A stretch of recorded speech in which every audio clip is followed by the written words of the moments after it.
গ্রামে এসেছি আর হাঁসের মাংস খাবো না, এটা কি হয়?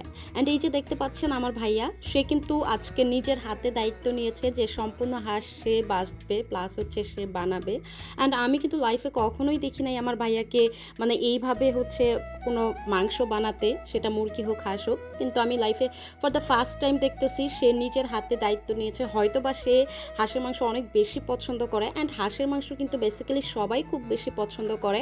আর যেটা হচ্ছে আমরা কিন্তু কখনোই হাঁস মানে আমরা যদি গ্রামে আসি কখনোই হাঁস হচ্ছে আমরা মার্কেট থেকে বা বাজার থেকে কিনি না।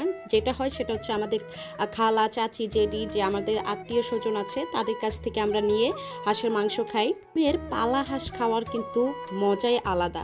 যাই হোক, আমি এইখানে দেখতেই পাচ্ছেন আমার ভাইয়া নিজের হাতে সব কিছু একা করতেছে। আমি আমি তো বিন্দু পরিমাণও হেল্প করি নাই, আর আমি শুধু তাকিয়ে তাকিয়ে দেখতেছিলাম। অ্যান্ড সে হচ্ছে, আমি এটা লাইফে ফার্স্ট টাইম দেখতেছি আমার ভাইয়াকে এইভাবে হচ্ছে মাংস বানাতে। এর আগে আমি কখনো দেখি নাই। হয়তো টুকটাকি হেল্প করছে, বাট এতটুকু হেল্প আমি কখনোই দেখি নাই। যাই হোক, এখন রাত বাজে অলমোস্ট 10টা, সাড়ে 10টার মতো বাজতেছে। অ্যান্ড এই রাতে সম্পূর্ণ আমার ভাইয়াই এই হাঁসটা অনেক বেশি মানে এখানে সময় দিয়েছে, সে নিজের হাতে সব কিছু করছে। আর হাঁসের মাংস কার না খেতে ভালো লাগে? বেসিক্যালি সবারই কিন্তু হাঁসের মাংস মোটামুটি পছন্দ, আর সেটা যদি গ্রামের পালা হাঁস হয় তাহলে তো কোনো কথাই নাই।